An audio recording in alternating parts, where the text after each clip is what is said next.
Thanks, Paul.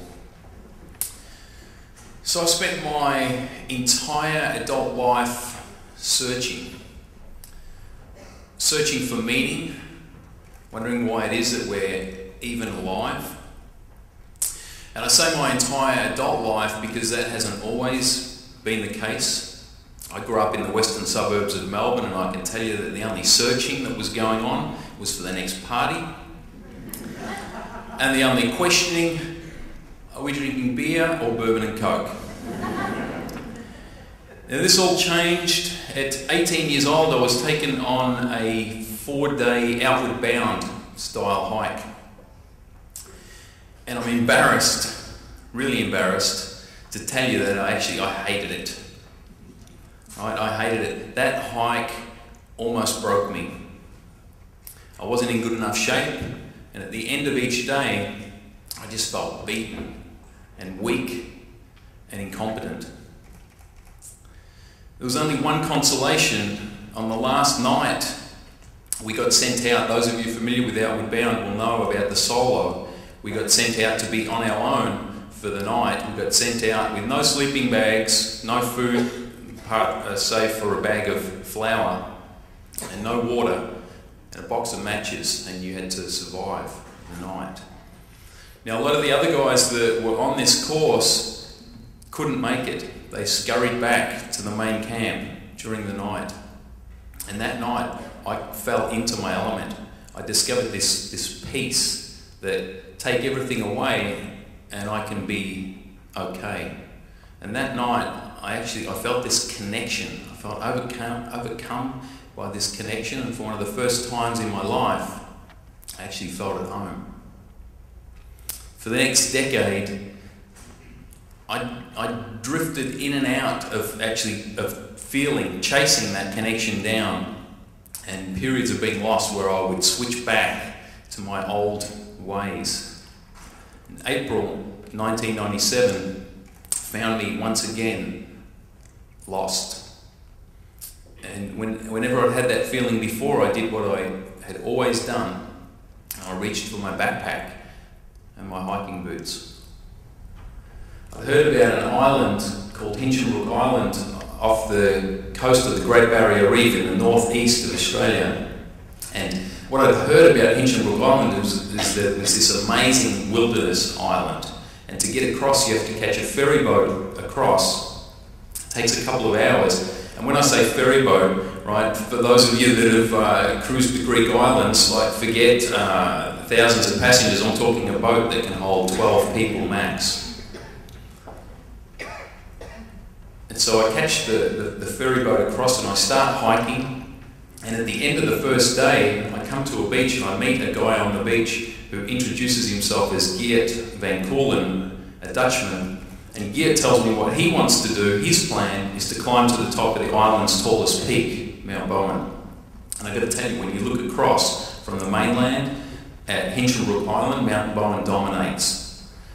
Absolutely dominates. And so as soon as Geert started telling me about his plan, I didn't really have to wait for him to ask me. I knew I was in. Right? I'm in. I'm all over this. We break camp the first thing the next morning, and we start making our way up the side of Mount Bowen. Now, there's something that I should point out. There's no trail to the top of Mount Bowen. All right, we're on a wilderness island. So the way that you get to the top is you follow a creek bed up, and you bushwhack and you boulder hop. And this is what we did all day. We found a place to set up camp for the night and strung up a tarpaulin in case it rained. We were kind of tough hiking guys. We were way beyond tents. We set the tarpaulin up and cooked dinner. Geert had just got into his sleeping bag. I was just about to climb into mine when I realised, hang on a minute, before I do that, I need to use the bathroom, which is kind of nuts because there are no bathrooms in the middle of a wilderness island, but basically I needed to take a leak. If you've ever spent much time in the backcountry, you'll know that it's not really a good idea to go and take a leak into a creek that's your water supply, especially when you're coming back down the same way in a couple of days. So I figured, you know what, the best way for me to move far enough away from this creek is I should make my way to the other side, and I should mention the creek at this point is literally just a trickle running down the centre. And on the other side is a steep rock wall about 12 or 14 foot high, and I thought that's perfect, I can scramble up over that, I'll be fine. So I make my way across, and as luck would have it, at least I thought it was luck, I found a crack. I got my hands in that crack, I got my left hand up as high as I could, got my other hand in the crack, put my right foot up against the wall, and as I pulled up, the world literally gave way. As I pulled up, a refrigerator-sized piece of rock broke loose from the rock wall and absolutely slammed me back down into that creek bed. And I'm talking slammed. I was instantly in this world of pain. I screamed out. Geert came running across to be greeted by this scene of me pinned from the hips down underneath this huge piece of rock, and things got pretty frantic at that point. Right, I can't even begin to describe what that pain felt like. It just, this incredible weight just grinding down into my legs, and there was only one thing going through my mind: I need this thing off me, I need it off me right now. So I'm pushing at it, Geert jumps in beside me, we're both pushing at this thing with all our might. I feel like I'm going to tear myself in half, but nothing's happening. Nothing's happening. You know, when something really serious happens, there's only two ways that things are going to go. You're either going to freak, or things are going to get crystal clear. And luckily for me, things became crystal clear. I took charge. I told Geert what he needed to do. We started out, we tried a series of levers to lift the rock. It didn't work. We tried using a wedge-shaped stone driven by another stone as a hammer stone to try and lift it that way. It didn't work. Nothing worked. Just when I thought things couldn't get any worse, I felt the first few drops of rain. I'm in a creek bed. Those drops turned into a torrential downpour, and within 45 minutes I had water swirling around my hips. Within an hour and a half, I had a raging flooding creek up around my waist, and things got desperate. Geert had started to build a dam. I'm starting to think back about my new backpack, whether it has the same kind of frame as a previous backpack I had used before that had an aluminum frame made out of aluminum tubing. Because I'm thinking if it has, I can take that and I can stretch it out and I can use that as a snorkel when the water goes over my head, because I'm convinced the water's going over my head, because I can see by the high water mark on the wall beside me that it's gone over my head before. As suddenly as it had started, the rain stopped. Right? And gradually over the next couple of hours, the water level started to subside. But we still had a problem. I was still stuck underneath a 1-ton piece of rock. I spent the longest night of my life before we decided that Geert would hike out in the morning. That's the only way that I'm coming out, is for him to hike out and organise a rescue. As the sun came up the next morning, I watched Geert pack together his things. He packed together some things for me. We put them in a plastic bag and slung it over my shoulders, around my neck, in case the water would come up again while he was gone. Here's this guy, I can tell you, I have never ever felt so lonely as watching this guy, hugging this guy goodbye and watching him turn around and hike back down off that mountain, because I know I'm going to be there for at least another 24 hours on my own. He's got to make it back down to the beach where we met the day before. He's then got to hike back along the beach to where the ferry boat dropped us off, the ferry boat that only comes in once a day. Right, I knew I was staring down the barrel of my ultimate test. So after he went, I did the only thing that I could do, and I settled in to wait. To wait and to think. Right, I thought about all the people that I'll probably never see again. I actually wrote letters to some of those people. I wrote letters to my mum and dad. I didn't think I'd ever be seeing them again. I got angry. Actually, I got really angry. I wondered why I couldn't be happy staying at home, watching TV and mowing the lawn on a Sunday afternoon like a lot of my friends that I grew up with. Why couldn't I be satisfied with that? Why did I always have to be travelling around the world, chasing, looking for something, searching? And then I remembered, the connection. Chasing the connection. Then I think, great. How's this? Is this connected enough for you?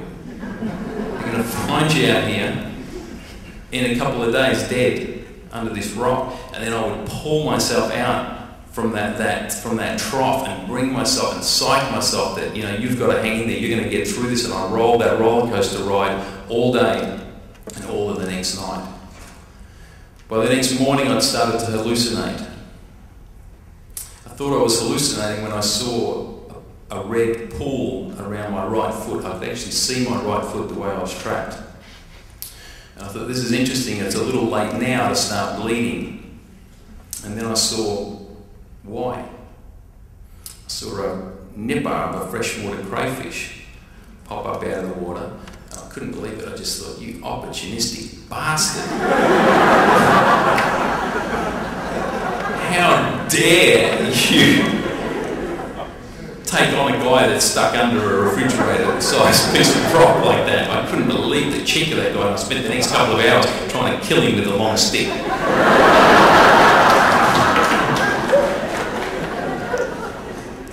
Now, you've got to remember, now as this is happening, I'm starting to think that I'm in some kind of David Lynch movie.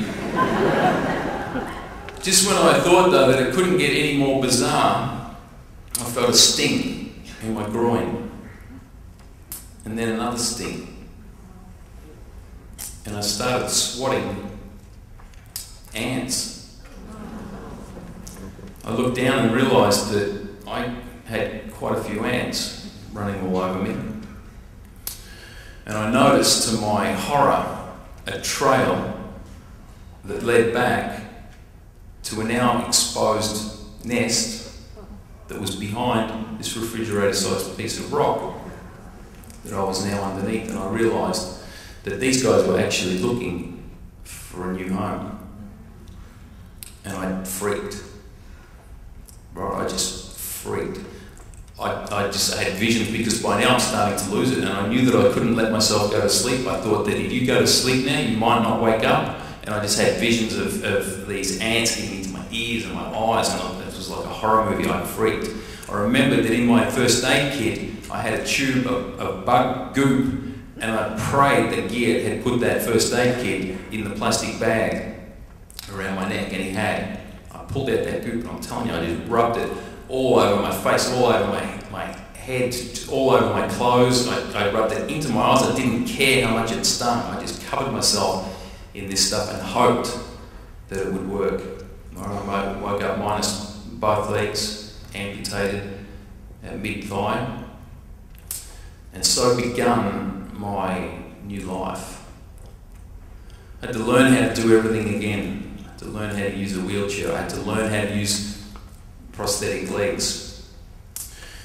But at the same time, I was driven by this purpose. The clarity that had come to me under the rock was still with me, and so I pushed to reclaim all these different parts of my life. But there was one thing, one burning question away in the back of my mind, and that was, this is great, but am I ever going to feel that connection again? Am I ever going to experience a wild place, experience nature on its own terms? Is there any way that that can happen?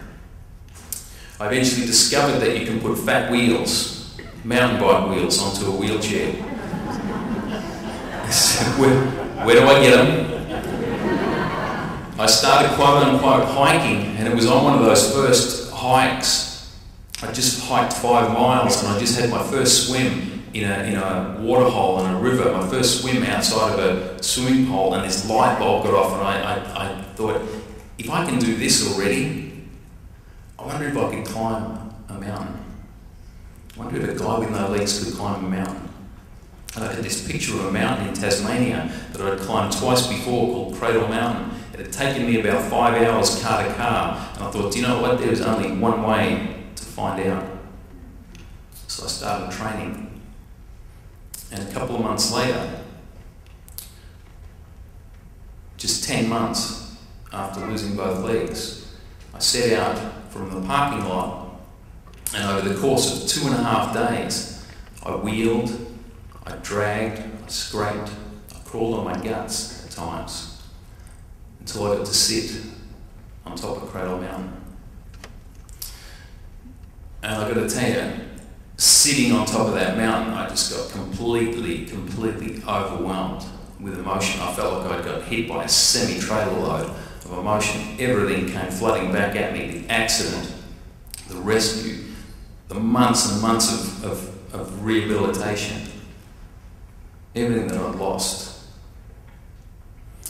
But in that moment, I realised that I might have lost my legs, but I had gained so much more. The thing that most overwhelmed me was that feeling of being connected. And I realised in that moment that I'd actually found my way home.